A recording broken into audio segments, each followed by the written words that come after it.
You ask Tiger to solve. This deals with linear equations with one unknown. The final result is y equals 7. Let's solve it step by step. Group all constants on the right side of the equation. Add 1 to both sides. Simplify the arithmetic.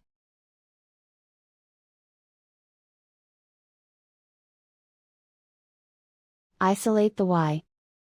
Divide both sides by 10.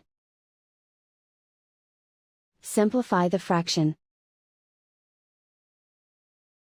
Find the greatest common factor of the numerator and denominator.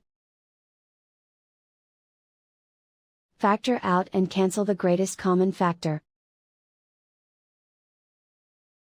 And so the final result is y equals 7.